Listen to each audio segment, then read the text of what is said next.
You're listening to Luke's English Podcast. For more information, visit teacherluke.co.uk. Hello, everybody, and welcome back to the podcast. How are you doing out there today? How is everything in podcast land at this moment? How's the weather? Okay, is it treating you all right? It's August here in Paris, where I'm recording this, in my pod room. It's August, and it's beautiful weather. It's absolutely wonderful. Blue sky, a few little fluffy clouds, sunshine, sort of 25 degrees. It is perfect. But I wonder how it is for you, wherever you are in podcast land at this time. Welcome to the podcast. In this episode, I'm happy to present to you a conversation with my mum, dad, and brother, all about old family stories and anecdotes from the past. The episode is called Do You Remember? And that's the title of the activity I chose for this episode. The idea is that we could generate some stories about things that happened in the past, and you can follow along and see if you can pick up some English in the process, or simply enjoy a bit of storytelling on the podcast. So you're going to hear stories of little accidents, moments when James and I got into trouble, learning to drive and failed driving tests, how my parents first met each other, and how my bottom lip was always left trembling at the end of every story. We recorded this in my parents' living room, sitting around after dinner. And if you like, you can imagine that you're there too, listening into the conversation. Not taking part, though. No, for some reason, you're not allowed to speak. You can only just sort of sit there and listen like a weird audience in our living room, just lurking in the background, which would be a bit weird. But anyway, if you like, you can imagine that you're there. If it helps you to tune into the conversation and follow along more easily. I will now leave you to enjoy this relaxed conversation, follow the stories and little jokes, and I will speak to you again at the end of this episode. But now I will let you join the Thompsons.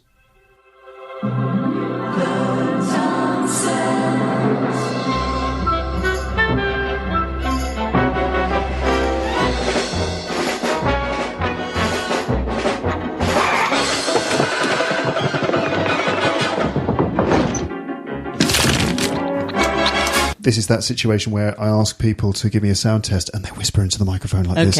And then during the conversation, they start shouting. Okay, shall I do this again? Go on. Mary had a little lamb. Its fleece was white as snow. That's great. Dad? Mary had a little lamb. The midwife fainted. 1, 2, 3, 4, 5. Well, I think so. Then again, I don't. I'm not sure I want to think at all. Just go with the flow. Sometimes it's best not to think, isn't it, really? That's right. Stop thinking. Don't think too much. It's what people say. Overthink. Don't overthink. Just don't think, generally. So my microphone talking of not thinking, James? 1, 2, 1, 2. Being mean. Right. 1, 2, 1, 2. He does think. He does. Okay, yeah, you're okay, aren't you? Got enough cable? Wine. And wine. I've got enough cable, yes. But you don't have enough wine? No, I don't want no wine. Just had a choc ice. Just a quick reminder. Oh, sorry. You have to hold it up here. Remember, close to your mouth. A bit like you're doing a sports report. Are you recording now? Maybe. Oh. But Dad? That's not fair. You need to bring that microphone nice and not that close. Other people might have to use these. We don't want to hear your beard. Blah, blah, blah, blah, blah. We don't need to hear the beard to know that it's there. Can we all agree when this is starting? Well, I like to keep it vague, you know. Oh dear. Just assume it's already started. Just if it's like backlisted. They always start off just by Do witchery. they? Yeah. That's One, the two, and then Andy says, 1, 2, 1, 2. And then Andy says, shall we start then? And John Mitchinson says, welcome to Backlisted, and then does the intro. Mum's talking about her favourite podcast, which is called Backlisted. Not this one, then. This is not her favourite podcast. No, it's way down the list, isn't it? Are you a Lepster, Mum? Probably not, no. Trouble is, you see, I listen to my podcast when I'm in bed, and I'm trying to sort of calm myself down and go to sleep. I like to listen to these things. If I listen to you, I get too interested and sort of wide awake. And Nice. You dug yourself out of that hole, didn't you? I don't listen to your podcast, Luke, because it's too good. Absolutely. It's too exciting. It's too, I'm personally invested in it. I know.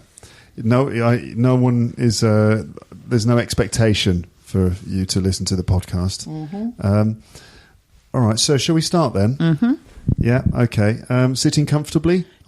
Pretty well. Yeah. Okay. Mm-hmm. How comfortable are you, Dad? Are you comfortable? I would say 9 out of 10 comfortable. 9. That's pretty good. Yeah. What would it take to get you to 10? I think going to sleep. That'll happen fairly soon, I imagine. Yes, it may happen very quickly. Okay, James, how comfortable are you? Yeah, I'm fine. I'm fully comfortable. Thank you. Comfort has been fully achieved. Okay, this is important because we've got to set the right conditions. So here I am, listeners, sitting with my family. 4 Thompsons on the podcast again. 4 for the price of none. The Thompsons.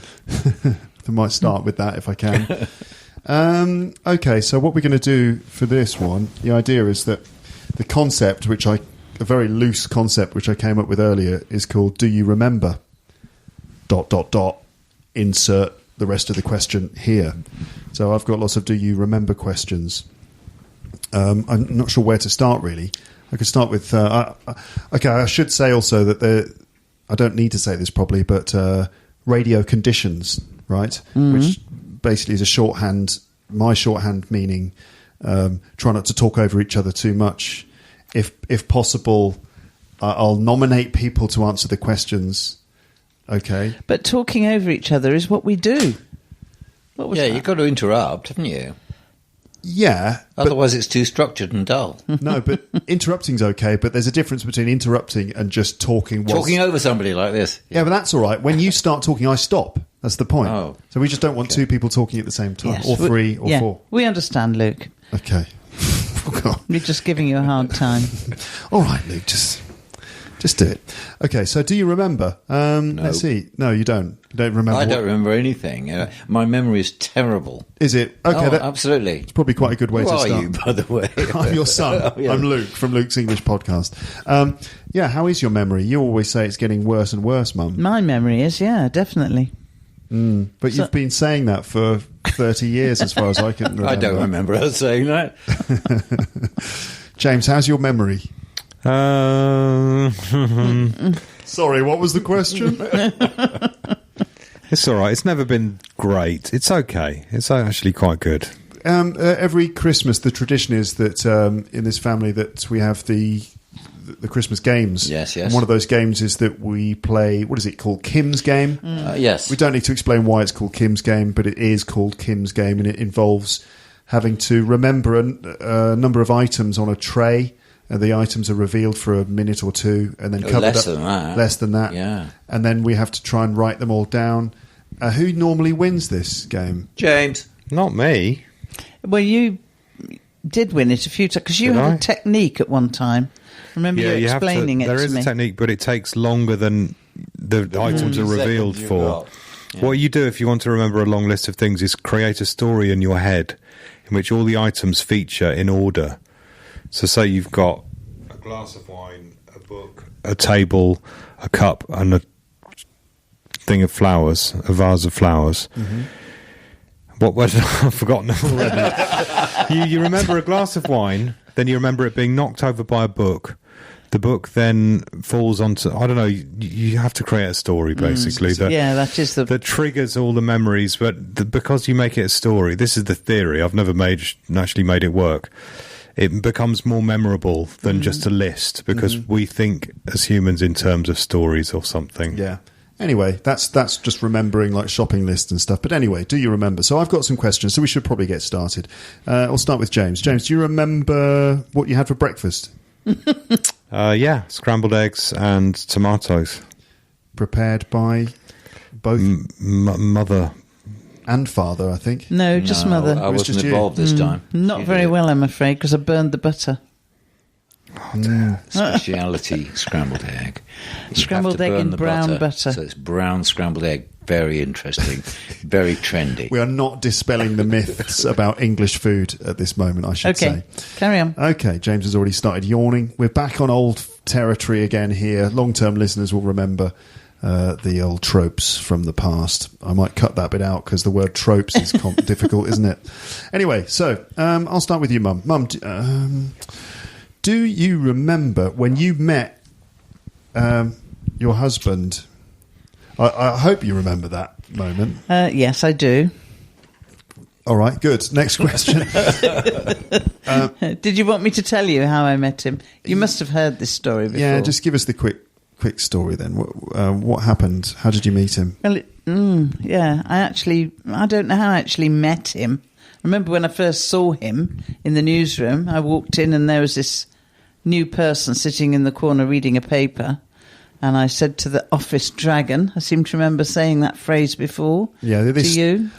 Sorry, one disclaimer. These stories may have appeared on the podcast before, so apologies in advance for any repeated stories. But that's okay, because, Anyway, I said to the woman who's in charge of the office, and I said, who's that in the corner? And she said, that I don't know. He's new. He's only arrived. Nobody's introduced him, so I'm not speaking to him.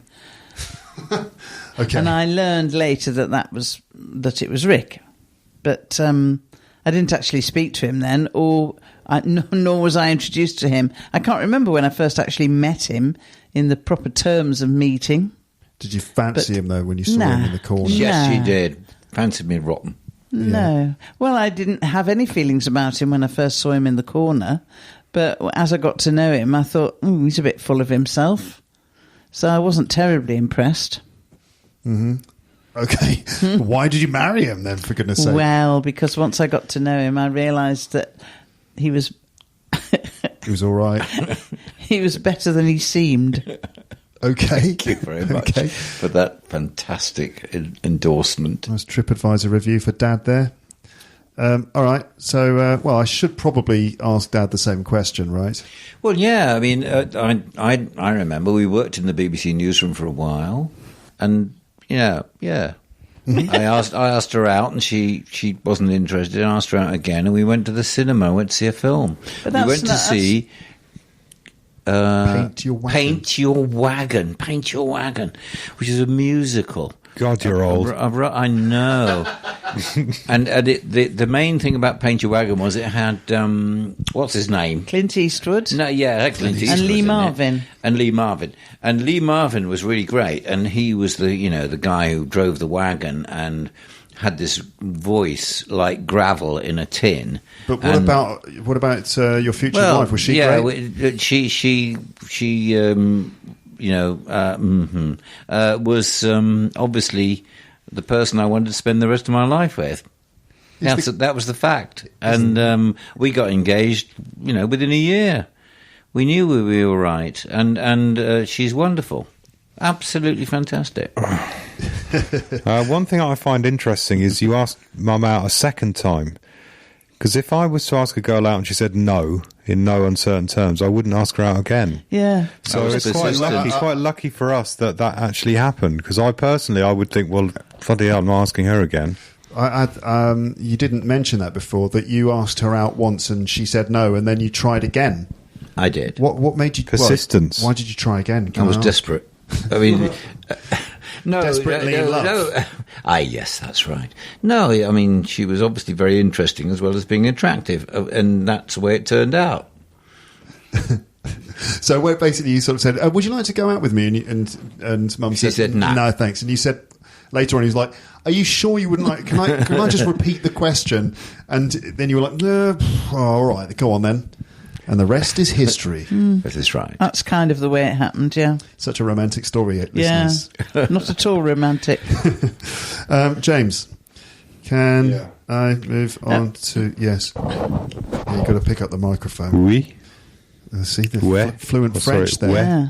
This is an English podcast, not a French one. James, do you remember when you fell into a pond once as a child? Do you remember this? No, sorry. I was too young. I think I was about your daughter's age. About 3. So I don't really remember much from that age, I'm afraid. 3.5 or 4 years old. Okay, well, over to Mum then. Do you remember when he fell into a pond? Yes, I remember him falling into the pond in the front garden of his friend. Well, it was my friend who I had met because my son, James, and her son went to the same play school, I think, or school maybe. Did you go to a play school? Can't remember. Anyway, they were together, and we, as mothers, we were waiting for our children to come out, or we were involved in waiting for them to finish play school, and we got together and we became friends. And it was her house that we'd been to, and we were leaving, and they had a little ornamental pond in the front garden. Nowhere near the path that you had to go down to get to the gate. But somehow or other, I turned around and James was in the pond. So, wait, in the pond in what way? Like his legs were in the pond? He was face down in the pond? How was he in the pond? I don't remember the detail. I just remember he was in the pond and I just quickly grabbed him out. I mean, he wasn't in any danger of drowning or anything. It's just that he'd fallen in the pond and got himself soaking wet. So the path is over here, and then a few metres away there's a pond. Bless you. Bless you. Don't worry, listeners, that wasn't an explosion. That was James sneezing. I can tell you about Luke falling into the water. I didn't fall into the same pond. Not the It wasn't pond. like, oh, anything my brother does, I will do. This is but more serious, actually. What did I fall into then? We went fishing in the canal. This was the Grand Union Canal, and there was a kind of period where you were quite small and you quite liked the idea of fishing. Mm-hmm. So we got some very simple sort of fishing rods and got some worms out of the garden, okay? And I didn't think we'd catch anything. And we went down to the canal, and we were catching fish, little fish. I think they were perch, and they're little stripy things, and put them in a bucket. And we must have caught, I don't know, 6 or 7 of these fish. You were thrilled. You loved it. We kept, throwing the little line in the water with a little wriggly worm on the end, and ping, you'd pull out a fish. It was great, yeah. It was great fun. So when we decided we were going to go home, there were, half a dozen, that means 6 or 7 fish in the bucket. And I gave you the bucket, and you went along the edge of the canal to pour the fish back in the canal. And you leaned over and you poured the bucket down and you poured yourself into the canal. you just went straight in, head first. Yeah. And I saw your little feet disappearing. So I ran along and you were under the water. Yeah. And I grabbed you by the hair and by your coat and fished you out onto the all soaking wet. And with your eyes wide open, you said, "It's all green," like that. "It's all green." Yeah, I remember. You were only about 4. You were very small. Must have been a bit older. Or maybe 5. I remember it. I remember it happening. And we had to rush home so that you had to get cleaned up and dried off. But I just remember you leaning over and just going straight in, head first. Because plop. As I had this large bucket full of water and fish. And as I was pouring the water in, I was just really captivated by looking at the water and the fish all sliding into the water that I just somehow lost control of my body motor skills. Slosh. And in he went. Exactly. Not only did I tip the bucket in, I tipped myself into and splosh. And I went in and my eyes were open because I didn't know what had happened. And I opened my eyes and it was all green. And then suddenly I was out. And it was just, it was all green, or it's all green. I thought I would report back with some insights into what it's like in the canal. Okay, well, there you go. Talking of falling into things, James, you're next. Do you remember when you fell into a massive patch of nettles? And hold on, can I just stop you there? What are nettles? You need to explain that too. Plants that sting you. Like triffids, but smaller and less dangerous. Triffids, listeners? Or? I think nettles are fairly universal, I'm sure. Stinging nettles. Yeah, but the word?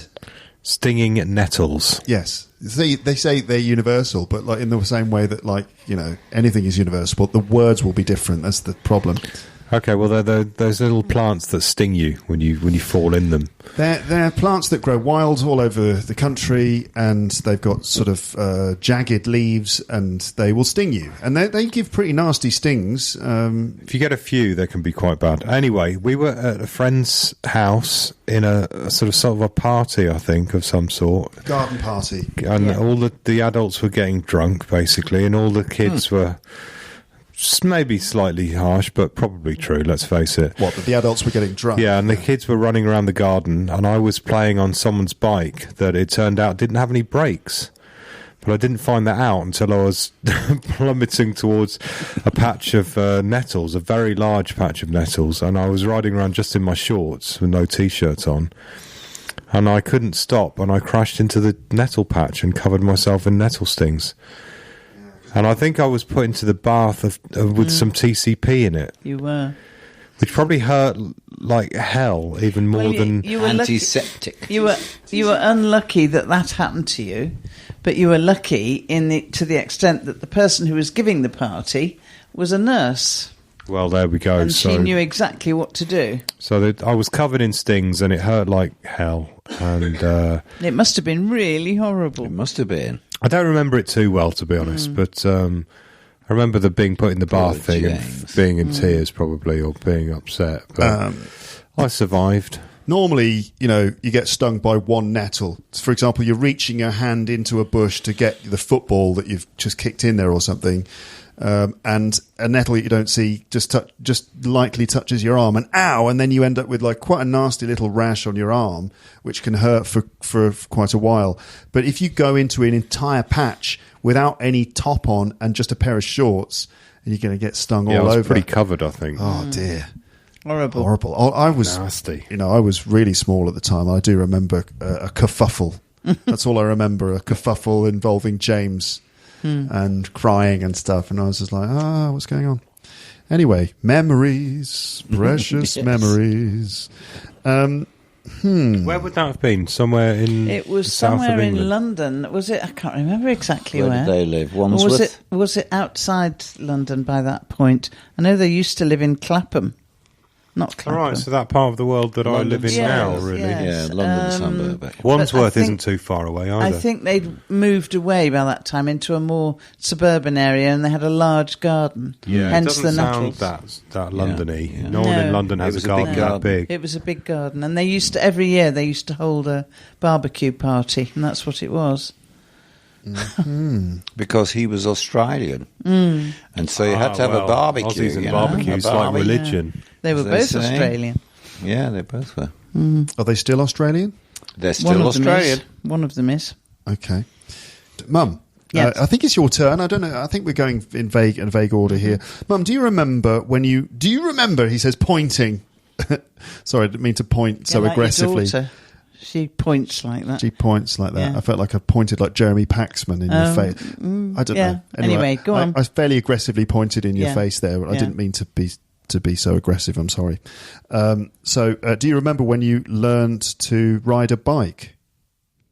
Because you can ride a bike, can't you? Do I remember when I can ride a bike? That's the question. I mean, we can send the question to other people afterwards, Okay, but I'm starting with you. No, I don't actually.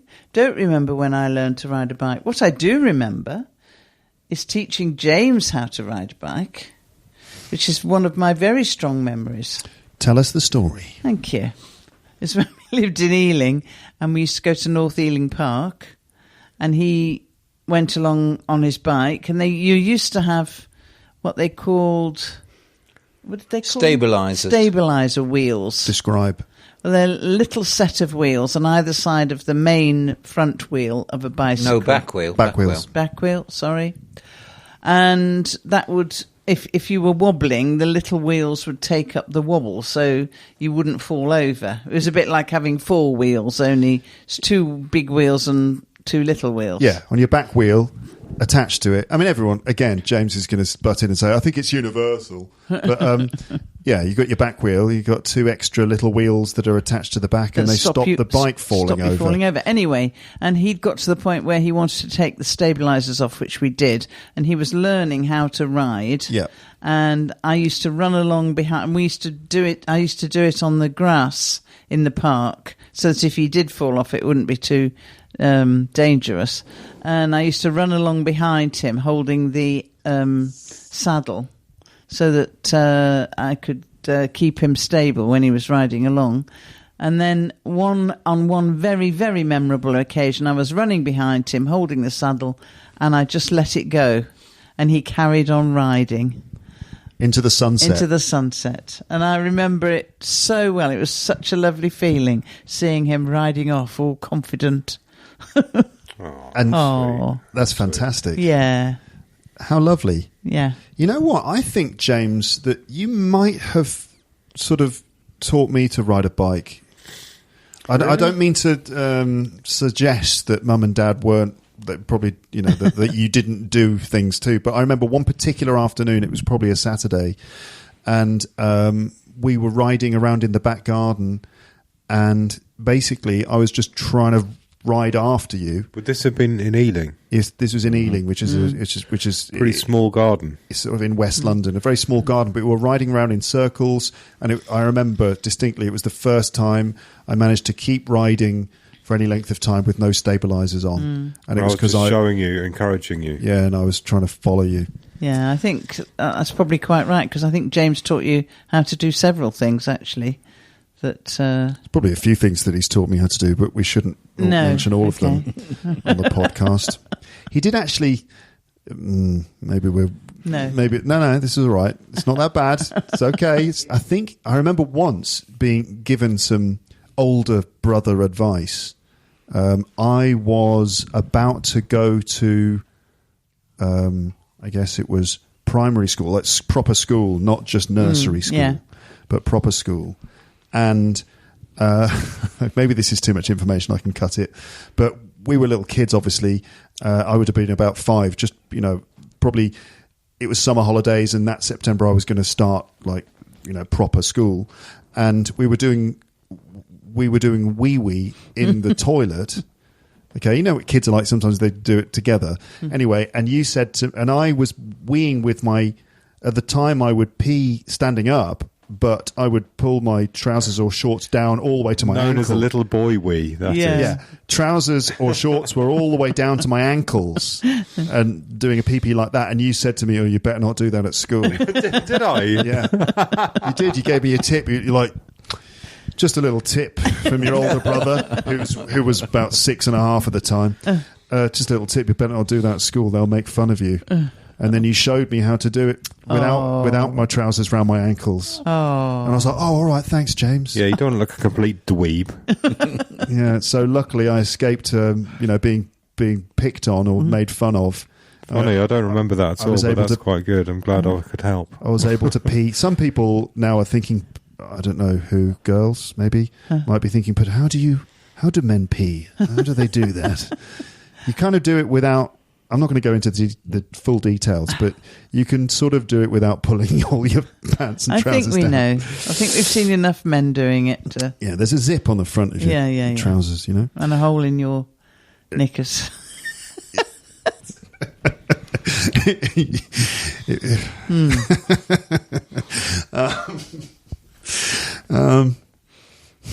Dad, do you remember learning to drive? Yes, I do. Can you tell us? I was very keen to drive as soon as I became of age, which was 17. When you were 17, you were allowed to drive. Yeah. And this is in what? I was really keen to learn to drive as soon as I was 17. Did they have cars in the 19th century? Oh, sorry. Thank you very much. That's not very nice. No, it's not. This is when? You were given a whip. And you had to talk to the horse before you started. Joking aside. This was I just wanted to learn to drive, obviously. Mm-hmm. And but sorry, when in terms of like Can I ask what period of time? We're talking the 1950s. 1964. 1964. Yes. Yeah. Okay. And let me work that out. Yeah, it is, of course. 63, probably. 63 going on 64. No, 64. It was 64. Okay. A very good year, by the way. And it was a very good year. Okay. And my dad, who was a very nice man, offered to give me some lessons. I really wanted to drive. Got that. I wanted to drive. Have I mentioned that? Did you want to drive? Yeah. And he had a very flash car, actually. A bit of a surprise. He came on one day with this beautiful Zephyr Zodiac, which was lilac-coloured, and it was like an American car. It had a bench front seat. It had a, white steering wheel with a chromium, middle bit. Really smart car. So he allowed me to start learning to drive on that fabulous car, which was really good. I mean, it was a bit of a surprise. Just the question that we all want to know: did you crash it at any time? You described how wonderful this car was. I didn't. And I thought, well, I can obviously drive all right. And he thought I could drive all right. So we didn't take any professional driving lessons, didn't pay people to teach me at all. Okay. And we said, well, I want to take my test. And I took my driving test and I passed. Wow. Just like that. I never had a driving lesson. Passed first time. Well done. Passed first time. So I've been driving for how long? Too long. Like about the time it takes for a spaceship can get from here to Uranus. No spaceship's getting anywhere near my anus. There's another one. Oh, God. So, yes, I remember learning to drive, and I was very pleased that my dad was very helpful. He was a really good teacher. Very nice. Very nice. Shall I throw the question over to James? James, do you remember anything about learning to drive, taking tests and things? Do you have a driver's license? We probably should start with that. No. Why not? I'm not very good. Tell us about driving. I failed twice. That's all I remember, really. Do you remember anything about learning to drive and being not very good at it? Finding roundabouts were my weak spot. What is a roundabout? It's a round thing that you drive around, and it's a form of junction where the roads hub off from a central circle. It's where lots of roads meet, and there's a circular junction. Yeah, and they're difficult. Wasn't very good at them. And I tended to accelerate out of them to get away from the other cars. Apparently that's frowned upon. When there's another car alongside you and you're not sure where they're going to go, I used to just speed up and get out. Just to get away. I can vouch for that. It was a nightmare. And kind of get them behind me so I definitely wouldn't crash into them. And I think that's safer than driving slowly. But the problem is there are more cars in front of you and you're accelerating towards them. No, they weren't though. There was an empty road in front of me. I just thought, get rid of these cars around me. Speed up. Much safer. The driving instructor didn't agree. Got to get out of here. A roundabout. Get out of here. Just keep speeding up. There's all these annoying cars around me. Let's just go faster. Leave them behind. The shorter this journey is, the safer, right? Yeah. Statistically, 90% of accidents occur within a mile of the home. So the further you get out of that mile radius. All right, but you failed twice and never... Don't say failed. Well, I didn't pass twice. That's right. Okay, let's finesse the term a bit. I came short of the full marks twice. Okay. And then I don't really want to drive now. Yeah, fair enough. That's what I tell myself. You live in London, you don't need to drive, really. No, I would like the option, but I don't think I'm going to try again. Okay. Do you remember my driving tests and stuff? I took 3 tests. Yeah, well, I'm surprised. I thought you'd only taken 2, but anyway, I know you failed, and I know that they didn't reach the required standard. Yeah, and I remember the occasion when he went off for the test which he passed, which you say was the third test. Yeah, I it thought was the definitely second. the third. Anyway, you came back because the driving instructor had driven you. I think you'd driven in our car to the test with the driving instructor. And he'd left his car at our house. This is the first test. No, is no, it? no. This is the pass. third. It's the time I one passed. You passed. Yeah. And I remember you coming into the driveway and me trying to gauge from your expression whether you'd passed or not. And I came out and you were both looking really glum. And I said, didn't you pass again? And you both sort of shook your heads, and the driving instructor was obviously in on the joke, and sort of made to say no, and then said, "Yes, I passed." Right. So I was. That old classic. Yeah, I exactly, vaguely remember. yeah. I don't know who it was who suggested it, but yes, the driving instructor, who was really great. He was a really good instructor. Yeah. Better than the other ones, Yeah. obviously, because it was their fault that I Absolutely. didn't pass. Of Yeah. course, he says, ironically, I don't mean that sarcasm. Funny. One of us had said, here's what we should do. Yeah. Let's pretend to your mum that you failed. That'll be funny. It's definitely 3 tests, and I obviously passed the third one. The first one was a total disaster because I remember I had to do the reversing round the corner, which is difficult. It's very specific. You've got to stay a certain distance from the curb. You've got to constantly be showing the instructor that you're looking all around you and checking your mirrors and all that stuff.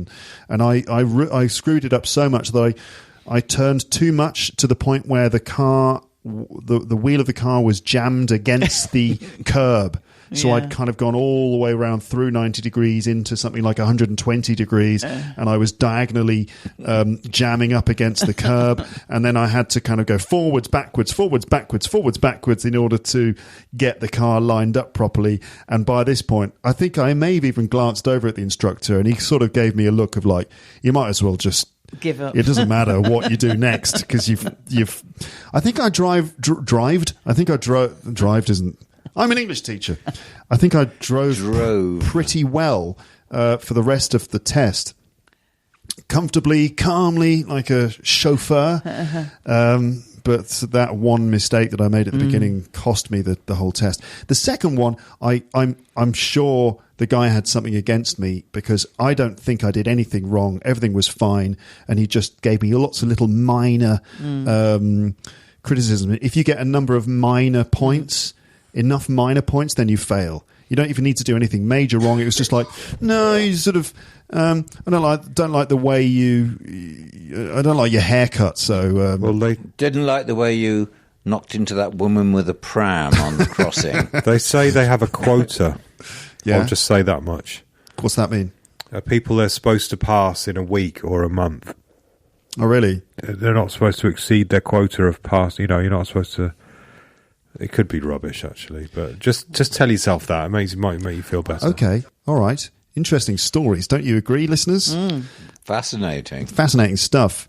Shall we tell some stories about times when James and I got into trouble as children? How long have you got? Dad, did we get into trouble very much? Do you remember occasions? Well, not really. I'm sure that there must be some kind of statistics, a survey about teenagers getting into trouble, and if there is, I don't think you would be top of the list by a long chalk. But we didn't know half the things half they the did. time we didn't know what you were doing. But these are the days Very where there are true, no and you mobile never phones. You would disappear, and you'd just wait for you to return. We didn't know what you were doing. No, you were reasonably good lads. Every now and then you would get to a bit of scrape, a bit of a scrape. Is there anything anything that springs to mind? Jill, what was their biggest scrape? Well, I remember the police them getting in trouble in Birmingham skateboarding. Because they were skateboarding in a sort of main square in the big city of Birmingham. It wasn't really a main square, it was a small side mall. Anyway, somewhere. some horrible policeman came along and gave them a hard time, harassed them and upset them a lot. and manhandled them. That means pushed them around and grabbed them by their arms and one thing and another. And swore. And swore at them. I mean, that's okay when you're dealing with teenagers. Should But be doing. Luke was about 11. You're doing it. Go on. Especially when we're talking about quite young boys. And we were very upset that all they'd been doing been skateboarding, and the police treated them like some kind of drug dealers, and so we complained about that. And you might say, well, they shouldn't have been skateboarding there, but why not? I mean, the skateboarders were regarded as being some kind of lowlife which had to be expelled from the city. Can I just clear a few things up? Go on. They didn't exactly complain, or Mum and Dad didn't complain. We were asked to give our names and addresses and phone numbers by the police that were telling us off. Yeah. Which is probably fair enough. I don't mind being bollocked, or even if it's, a serious problem, having your name taken down. That's not really... But it's the way in which they did it was very aggressive, physical and sweary, which I thought was a bit out of order. But anyway, especially since you were about 11 or 12 and you were a tiny little kid with little toy skateboard, basically. You weren't exactly... I mean, I didn't really care, but it seemed a bit mean on you. You were a bit upset by the whole experience. I can give my quick version of the story if you like. So we went skateboarding in Birmingham. James said, hey, why don't you come with us? I was a little kid pretty much. You were sort of 14, 15 years old. I say little kid, I must have been about 12. 12 or 13. Yeah. I felt like a little kid anyway. So we went to this place where everyone's skating. I was with all the older kids. And then suddenly, bam, the police pulled up in a riot van. These are those vans full of police officers. And it pulled up and all these police came out the back. And everyone scattered. Everyone ran away, and everyone ran away so quickly, and I was left there going, but, with my bottom lip trembling. And then I just sort of like, oh God, okay, I've got to run away then. So I turned round and picked up my skateboard and sort of made a pathetic attempt to run to the stairs. And then thonk, a hand landed on my shoulder. Where do you think you're going, Sonny? That sort of thing. And he turned me round, and from his point of view, he must have seen just like this crying child with tears running down his face and his bottom lip trembling, and he instantly took pity on me, and he said, oh, you're all right, you can go. He let me go. And then I was just on my own in the middle of Birmingham. And I was lost, and I don't know where I am. I don't know what to do. Oh. So I searched for everyone, all the others. Well, I got away, so I'd run away, and then I realised you hadn't. So I had to go back and join the ones that had been collared, and sort of, join the collared group and wait for you, basically. Hold on a second. That's what happened. Wait a minute, though. We both got away. We both went in different directions. Yeah. We both got away and we both turned ourselves in some respect. That's how good we are morally, okay? So if anyone is shocked that we got sort of stopped by the police, let me just tell you that we're both so morally good that we went back to the police. I only went back because I couldn't find you, and I couldn't really go home without you. I might get in a bit more trouble then. Same thing, I only went back because I couldn't find you. So anyway, and when I went back, I kind of climbed up, went round a corner, and then there I saw everyone. And the cops had got all these teenagers lined up against the wall, and there was one cop shouting at them and giving everyone a very, very hard telling off and swearing. One thing I do remember that was quite funny is all the skaters' names happened to be things like Tony Hawk, Jason Lee, and they all lived at 10 King Road, Birmingham. They all made up their names and address. They were all giving out names of the Bones Brigade. They were giving out names of famous professional skateboarders. Yeah, like, what's your name? Mountain. First name, Lance. Lance Mountain. That sounds a very English name. Yeah, sure. Okay, we'll write that down. Okay. Yeah, they're all making up their own names and stuff. Yeah. We gave our genuine names. Stupid idiot children we were. We gave our correct names and address. We should have just said, my name's Mike McGill. Yes. Yeah, my name. Yeah, Tony Hawk from Tony Hawk's skateboarding on the PlayStation. Which hadn't been. I'm just saying that in order to just say, hey everyone, Tony Hawk is a skateboarder, the famous skateboarder that you might know. So then we kind of went home, and sure enough, we got in and we had to say, we got into trouble with the police. We had to tell the truth, and the police did call, and you said that you'd complained. I think you had some words with the... You didn't actually phone up and complain. When they phoned up, you basically had to go back at them and said you didn't like the way they acted or something. I seem to remember having this conversation with this guy who was rather surprised that I should give him a hard time about how they manhandled you and frightened you and sworn at you. For what reason? I have to say, I feel pretty proud that, James, proud that Dad stood up for us, don't you think? Word. Why should they do that? We're pretty lucky. We could have been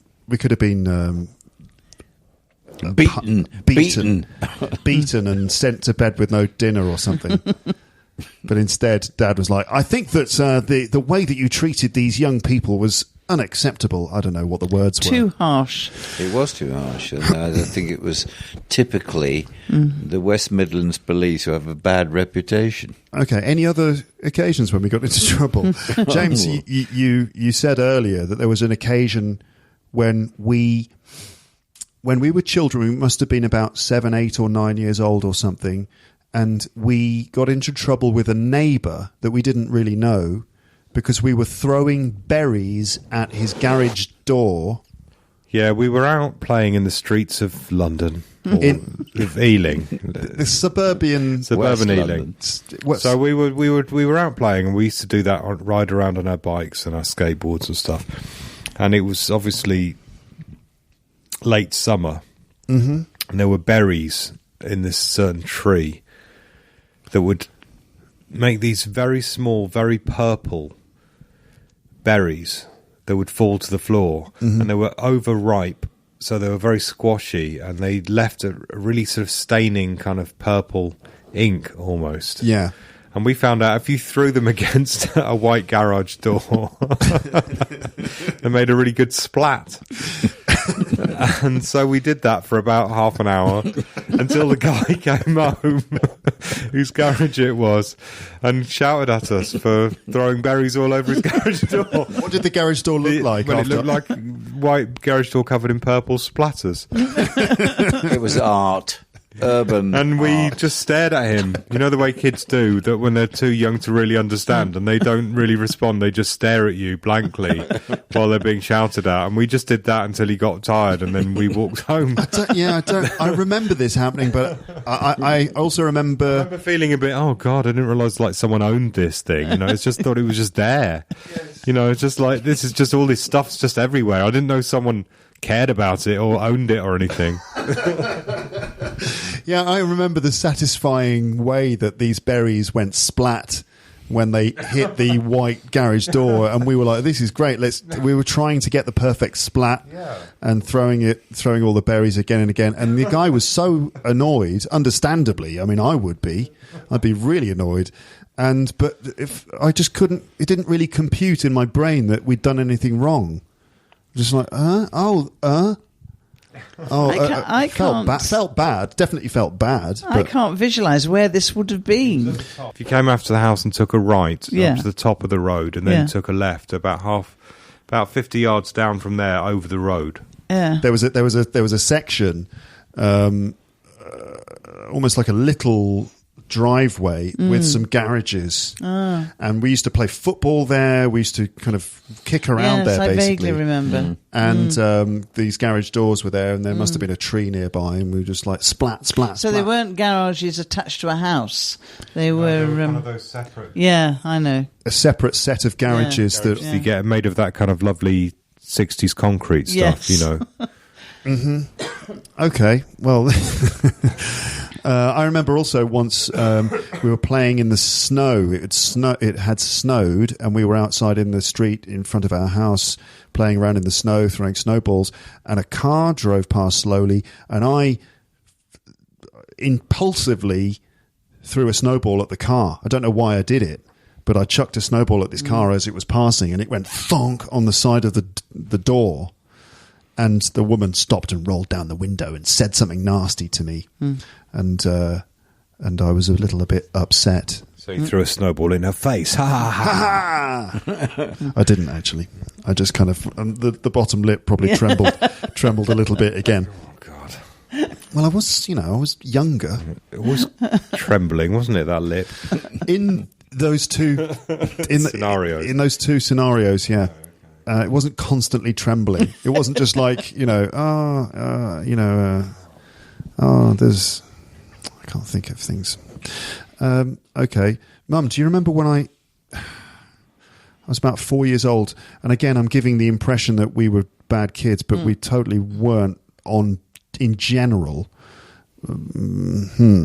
But when I smashed up a fence when I was about 4 years old. Oh, this is vandalism. Well, you see, I don't really remember that. Serious I mean, crime. I know you say that it was with Robert, and I can imagine it happening, but I don't remember it being reported to me and the fact that you'd got into trouble. I'm sure I've told this story before. Yeah, probably, you have. Probably with you. Yeah, because you've said it when I've been talking to you and told me about it, but I don't really remember it at the time. Here's what I remember, and I've got a surprisingly clear memory of some of these things. I know is that I was with Robert, and Robert kind of, this is like, we were 4 years old, and Robert had said to me, "Oh, come round here, look at this. This is really cool." And he'd noticed that the wooden fence around the back of his house was quite flimsy, and that if you kind of kicked it and poked it, it would fall to pieces in quite a satisfying way. Yeah. So we spent maybe 10, 15 minutes kicking this fence and enjoying the way that the wood kind of fell apart. Yeah. And we kicked a big hole in the fence. And then I don't know who got wind of it. I don't know who found out. I think maybe Robert's mum came round to see what we were doing and was shocked to discover that we damaged her neighbour's fence. And I think when you came to pick me up, I think the four of us went outside, that Robert's mum sort of took Robert and me and you out and said, "Look what they did," and then and it was probably a case of, "Look, what have you done?" And I was like, and the bottom lip probably started trembling again.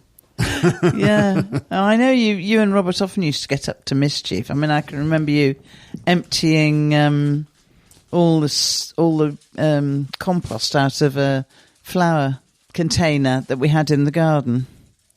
Yes. And me being, was it? I can't remember if it was my flower pot that you emptied, or whether it was Robert's mother's flower pot that you emptied. I can't remember, but I know you were in trouble either from her or from me for doing it. I think it was mine actually, and you just said, "But we were the mud men." And you're like, "Oh well, in that case, it's yeah. Oh, the mud men. Oh, that's fine. Carry on, kids. No so problem." It just shows how kids have this sort of logic to what they do. We're the mud men, so we just take all this mud out of this pot. Again, what's wrong with that? It's like what James said, that we just didn't really know that anyone owned it. It's just when you're a kid, there's just stuff around, and you don't get the sense that people own it, or that people will be upset if you do things with it.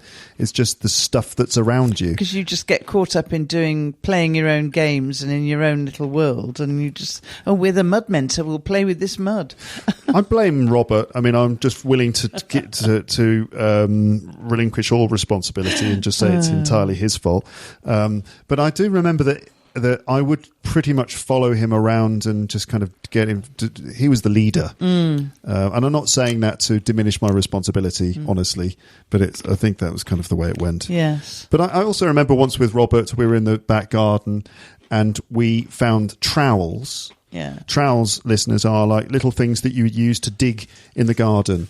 You hold them you can hold it in one hand. It's very small. It's kind of like a very large spoon/knife, and you can use it to dig in the ground. So we found these trowels, and we worked out that you could kind of like swing them in the air, and you could chop the heads off flowers quite satisfyingly. Like, swipe, and pa-ching, you chop the head off the flower. And so we chopped the heads off of some flowers in the garden, and then you came out and you said, "What have you done to all my flowers?" Oh dear. And then we were in trouble, and probably the bottom lip started trembling again. Yeah, you and Robert did get into a few scrapes. Sorry, can I just say I'm really sorry about that? I don't know if it's necessary to apologise now. No. I've got a suggestion. How about the time where Mum was nearly thrown off a horse while on holiday in France? Do you remember that? Do you remember when I do remember it, yes. It's when we were in the south of France, and we went to a little village where they had pony rides, or sort of horse rides around the old town.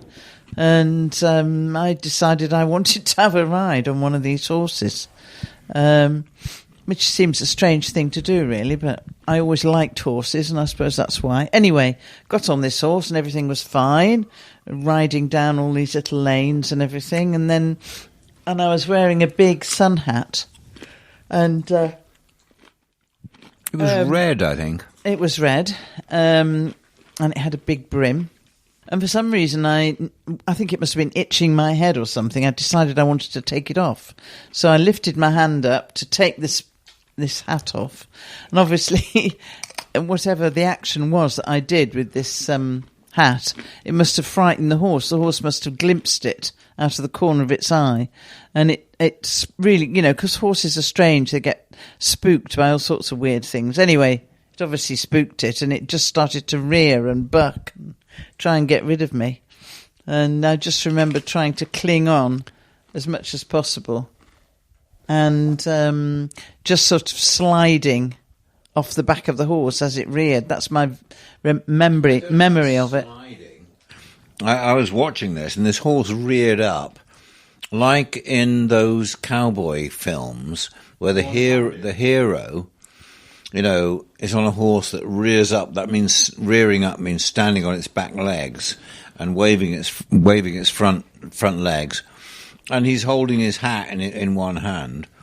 Well, it was just like that. It was just like some kind of cowboy hero going, like the Lone Ranger. The Lone Ranger. Unfortunately, she rolled right off the back of the horse and went bang onto the ground. Oh, were you okay? Yeah. No, she didn't survive. Oh. No, I was fine. Didn't have any injuries as far as I can remember. No, you didn't. Because I think I did actually hang on as long as I could, so that I could actually sort of slide off the back rather than being thrown. So you sort of like eased yourself off the back of it? Well, sort I don't of. remember that. I remember her hitting the dust. Bang. Well, yes, of course I hit the dust, but I think it was a controlled fall as opposed to being thrown off. Okay. But it was rather horrible. Yeah, and it must have been pretty scary to find yourself suddenly on the ground behind a horse. Yes, well, the whole thing was scary. And I remember you particularly, I think maybe your bottom lip was trembling. Oh my God! Everyone's going to think What's happened to Mummy? When you were a very little boy. Everyone's going to think I was such a pathetic child. But you were particularly... Shut up! Don't even. But you were particularly shocked by it, and I can imagine why. It must have been a shocking thing to see. Come on, listeners, you would have been shocked too if you'd seen my mum get knocked off a horse. I seem to remember turning around and seeing Mum in that pose, like Dad says, with the three amigos, with one hand on the horse's harness or whatever it's called, reins, and the other hand on her hat. Yeah, like the way in the Three Amigos pose, they've got one hand on their hat, like the rodeo riders. Yeah. It was that kind of pose. Mm. So in your mind, it's kind of an impressive moment, of like a glamorous moment of when Mum became a... I remember thinking, God, why is she doing that? That's cool. Mum, can you do that again? God, what the hell's going on? What's she doing? When did my mum become cool? My mum became cool she became a cool cowgirl kind of person for a second. And then, yeah, it was an exciting moment. Oh, apparently. dear. But it's one of those things that's gone down in legend, in family legend, the time that Mum fell off a horse. Right, we're going to do one more. Let's see. Okay, I'm going to paint a picture now.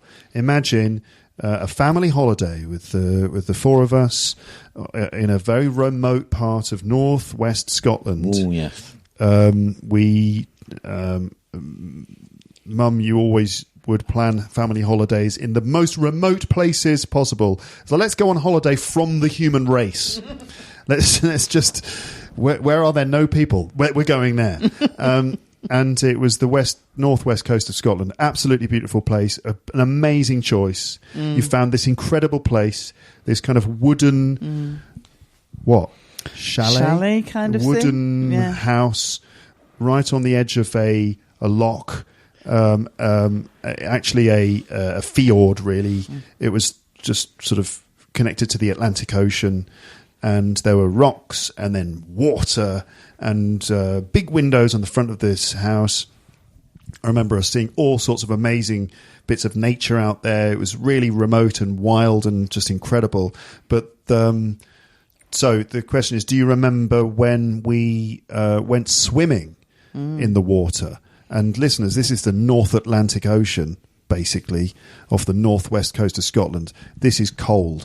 Now, bear in mind that I live in France, okay? So just for some context, in France, the idea of swimming off the north coast of France for many French people is like, oh, yeah, sure. You know, that's kind of a bit cold for them. That the weather up there is really cold, and people don't swim that much, but that's nothing compared to swimming off the northwest coast of Scotland. Absolutely icy cold. But do you remember when we swam in the water on that holiday? I do. Can I just say, listeners, I wonder if this story is going to end with my bottom lip trembling. Definitely not. No. No? No. The lip may have been trembling at some point in the story. I think you were both very brave. You were, yeah. I think your whole body may have been trembling by the end of it from cold. Yeah. But no, you were very brave. You jumped. Well, James, actually, I have to say, was braver than you because he jumped in off the rocks quite readily. Stupidly. Without thinking about it too much. He just did it. And you said, right, I'm going to do it now. And you sort of took a run at it. And then when you got to the edge, you just sort of teetered and said, no, and stopped. It's like, right, I'm going to do it. No, I'm not going to do it. No. So you tried. It went on like that for quite some time. Yeah, until eventually you did it. You did. You finally plunged through in the air and into the sea. And it was very cold. And you're right, we came out. Our entire bodies were trembling, including the bottom lip. Yes, everything was trembling. Everything was trembling. But can I just add an extra bit onto that, just to show the world how brave I am. Yeah. And that is that's not the coldest water I've swum in. That when I was on holiday in New Zealand in 2015. I jumped into a glacial pool in just outside Queenstown. Ice melt. Yes, this is water that had flown directly off a glacier. Yeah. But the thing is that we'd been canoeing pretty much all day and had got quite hot in the sun. Amazing place, but canoeing around in the water, and we took a break on the grass, and there was this beautiful sort of emerald-coloured pool, and the water was so pure and so clear that it was so inviting. And the guide was like, we said, will I die if I jump in there? And he was like, you won't die, but it'll be really, really cold. People do it, he said, so, you can do it if you want, people do. And so it was kind of like, okay, who's brave enough to jump in the glacial pool? And a few of us kind of plucked up the courage to do it. And it was one of those sort of like, well, you're only young once, type moments. And I leapt in. And yeah, it was so cold I could, when you go into really cold water, you can't breathe. It was like, swim to the edge, quick! But I felt good once I'd warmed up. It felt amazing, but at the time it was like, it is quite dangerous, actually. I know, it's very dangerous. Yeah. It makes me uncomfortable to think about it now. Yeah, but it makes me uncomfortable to think of you doing it. I wouldn't do it now. No. Folks, I don't recommend it. No. Although, as I said, I felt incredible afterwards. But that was pretty risky. But this holiday in northwest Scotland was really great. And one of the things that I remember about it is that we said, there are otters up there in that area. Otters. Hang on. You had to build up to Otters are animals. Otters are animals. Yeah, marine, Marine mammals. The otter, water mammal. It's a cute thing that Beautiful swims around. thing. It's got fur and whiskers, and they eat squid and stuff like that. Fish. Yeah. And so they're very elusive. You don't see them. And this was one area where you might see otters. I hadn't seen wild otters. I remember going to the local shop where, there was a woman there who ran the shop for years. And I said to her, do you see otters round here at all? And she had this very Scottish accent, say, oh, yes, you'll see the otters, but you don't see them very often. Not very often. You might be lucky, you might see an otter. But they are around, that kind of thing. Okay, mm-hmm. This is a very bad Scottish accent, okay? So I thought, well, we might see one. So the first morning, I wake up, get up to make the cups of tea, look out the window, and there, in the water in front of this place, is an otter, lying on its back, eating a starfish. And I said, Otter! And got you guys to drag yourselves out of bed in your pajamas, and you're kind of blinking, having been woken from your sleep, and so that you could see an otter. And a sea otter. It was. Do you want to see a sea otter? Do you want to see otter? See an otter. Anyway, it was a beautiful part of the world, very remote, hardly anybody there. Great nature, lovely birds, and otters. Yeah, lovely holiday. Thanks for taking us on that holiday. It was very nice. Okay, well, I think that's pretty much it for this, as usual, rambling episode. But listeners, I hope you've enjoyed hearing these stories of things that happened in the past. Tales of the Thompson family. Okay, well, James is distractingly on his phone. History repeats itself. There's an episode in the archive, listeners, where we did kind of the same thing a few years ago. We were sitting around sort of, telling stories and stuff like that. And I remember having a go at you, James, for being on your phone and for eating during the recording and stuff like that. And he's like, I don't care. I want to eat. As ever, it was as ever. So, I mean, it will. The way it was in the past is the way it will continue to be in the future. Yeah, something like that. Oh God, we're going to have to do a lot of editing in this episode. I can feel it. But anyway, thank you. No, all right. Thank you very much, Mum, Dad, James. It's been a pleasure. Pleasure too. A pleasure. A rambling Thompsons episode. Yes. Okay. Want to say bye-bye to everybody? Laters. Bye. Bye. So that was my family recorded in the living room recently while I was on holiday in England. I hope you enjoyed that. Apologies if we repeated any stories that you had heard before. And I'm thinking, is that all of them? Have we said all those stories before? I don't remember. But then again, it can be really helpful to hear the same stories over and over again when learning English. You could even try to tell the stories yourself and then compare your story to the recorded version. That could be a way that you could sort of practice your English with this. Listen to the stories, try and repeat them, listen and understand them, and then try and tell the story yourself. Maybe record yourself and compare your version to the version on the original recording of the podcast. That could be a little trick that you can do to sort of develop your storytelling. And if you want other similar episodes from the archive, then check out these ones. So there's episode number 79, which was called Family Arguments and Debates. And that involves all four of us sitting around debating things like language and politics. So that's episode 79. Then also episode number 322 is called With the Thompsons. And in that one, we just sat around answering random conversation questions. Some of them stupid, some of them quite serious. That's episode 322. Then episode number 372 is called The Importance of Anecdotes in English, telling 4 family anecdotes. So yes, in that one, first of all, there's a bit of teaching about sort of using anecdotes and how we use tenses to construct our stories. And then 4 stories from each member of my family. And that's episode 372. Then there's loads of them, right? There's tons of stuff in the archive, but I'm going to keep going. I've got a few more recommendations for episodes.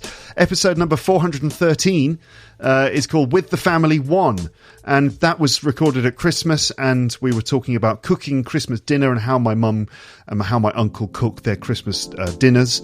The episode 414 is With the Family 2, and that is when my uncle Nick tells stories of meeting famous musicians, including Paul McCartney, Pink Floyd, and The Who, and other people. So he tells all those stories in that episode.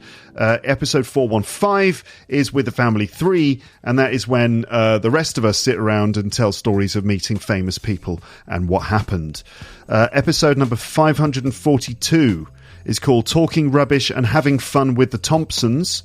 That was recorded on holiday in the south of France, and there are more random topics and just general fun. Episode number 554 is called Odd News Stories with Mum and Dad, and that one involved speculating about and discussing some weird news stories with my parents.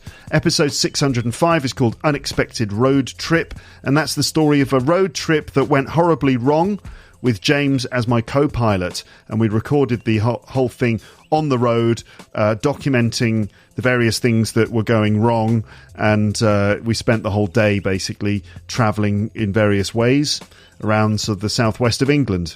So that's episode 605. So there you go, loads of other episodes to listen to if you liked this one. And most of those, I think, are not on YouTube. So if you're watching this, if you're listening to this on YouTube, most of those episodes are probably not there. So you'd need to go to my website and then check the episode archive. So that's teacherluke.co.uk, and then check episodes in the menu and you get the whole archive. Or if you get the Luke's English Podcast app as well, every single episode is in there too. You can just search by the number, in fact, and it'll take you straight to it. Okay, so there you go. But for now, I will leave you to get back to your life unless you choose to listen to another episode, which you can find in the archive. Don't forget to check out Luke's English Podcast Premium. Premium listeners, P31 parts 4, 5 and 6 are on their way, and in fact they may have already been published by the time you listen to this. But in the meantime, be excellent to each other. Have a lovely day, morning, afternoon, evening or night, and I will chat to you later. But now it's just time to say goodbye. Bye, bye, bye, bye, bye, bye, bye.